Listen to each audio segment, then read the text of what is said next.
Hi, welcome everyone. I'm your host, Eden, and this is my co host, Gabby. and this is Pleading Insanity with Chance. Obviously, we're not Chance, so we're gonna cue his baddie edit.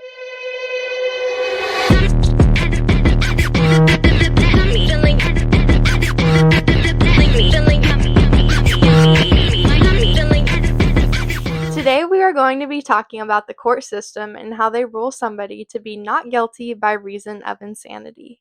We are also going to be discussing people diagnosed with psychopathic disorder and whether or not they should be able to plead not guilty by reason of insanity, and our thoughts and opinions on the matter.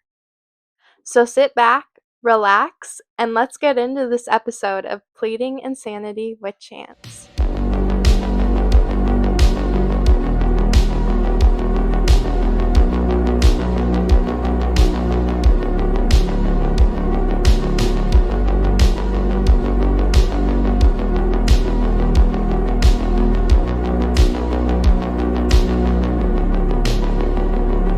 Okay, we're starting off strong. We're going to be talking about the main rules of the law system and the jury system when somebody is trying to plead not guilty by reason of insanity.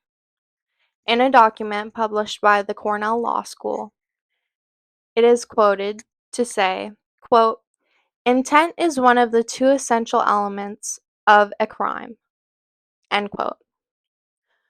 So, as you can see, when finding a defendant not guilty by reason of insanity, they are looking at the three rules of whether they had the intent to commit this crime. For the defendant to be found not guilty by reason of insanity, the defendant must have a severe mental disorder at this time of the crime, such as psychosis or a schizophrenic episode, which can severely impact their mental state. Or they must not be able to distinguish whether committing the crime was right or wrong at the time of the offense, or just in general not be able to tell whether their crime is right or wrong in general from their mental disorder that they have. The court will have a psychological evaluation done, such as brain scans. A psychiatrist will come in, diagnose them, like thoroughly investigate their mental state and their mental state when they had committed the crime. The person who is trying to plead this, and if they are found to have one of these, then they will be able to plead not guilty by reason of insanity. At that point, the jury is not looking at whether or not they are guilty. They're looking at whether or not they were in a state of insanity where they did not know what they were doing when the crime was committed. If the defendant is found not guilty by reason of insanity, it means they did not have the intent to commit the crime, which is a big rule in distinguishing like most crimes. Like, did they have the intent for this? So, and if they are found not guilty by reason of insanity, they're usually hospitalized at a mental health institution for treatment until they are found not guilty, not to be a danger to society. Have People have also tried to plead not guilty by reason of insanity, but were unsuccessful, such as Jeffrey Dahmer, John Wayne Gacy, etc.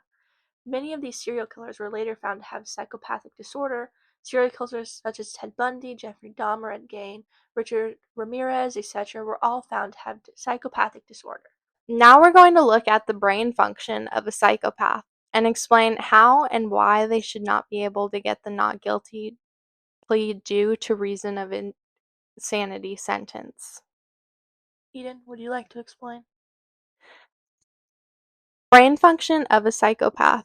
According to a study in Wisconsin, psychopaths have a reduced connection between the ventromedial prefrontal cortex, which is responsible for empathy and guilt.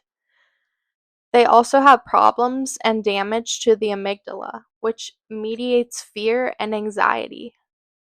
They also show reduced white matter connecting the two areas. I'd like to now show and present a picture of a psychopath's brain due next to a normal person's brain. So I'll show that right now. So as you can see, there is like no activity or little activity in the amygdala for a psychopath's brain. And there's also little to no activity in the medial prefrontal cortex, which is just super interesting to note because a person of like a normal person's brain who doesn't have psychopathic disorder, it's lit up. Like there's so much like functioning going on, but in a psychopath's brain, there's just nothing.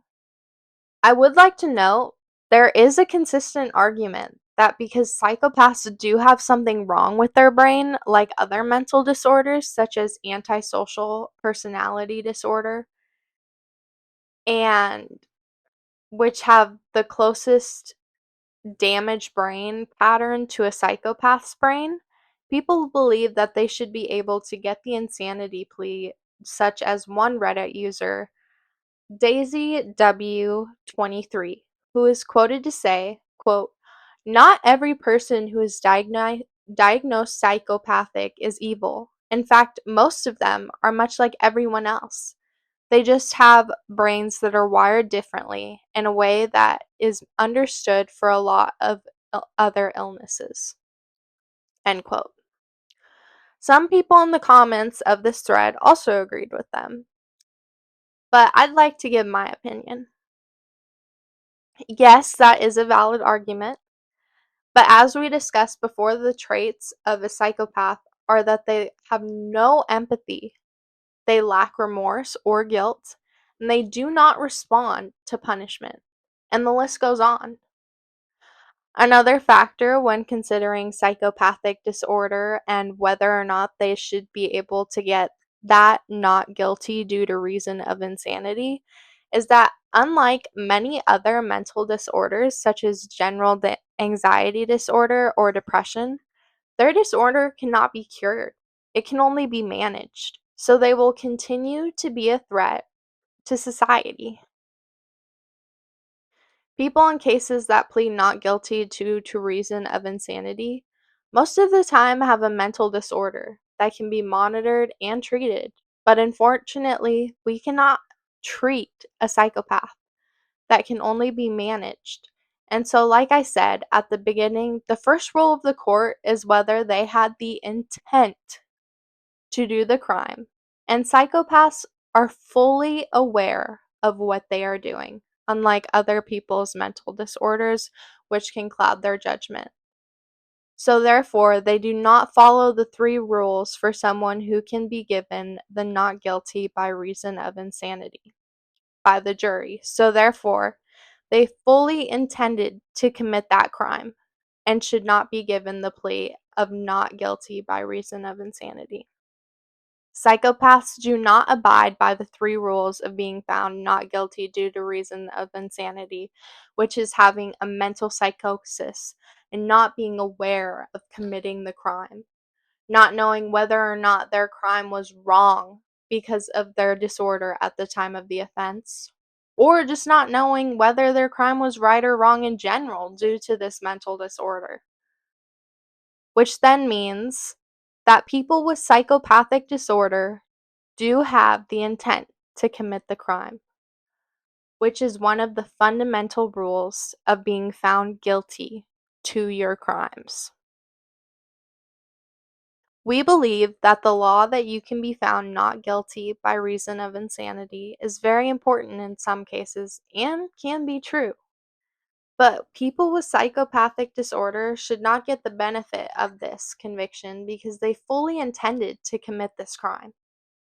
They feel no empathy, no lack of remorse, and if they are to be put into an institution, they will not be responsive to treatment.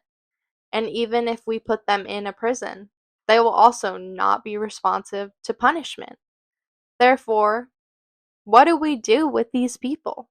They will continue to be a danger to society.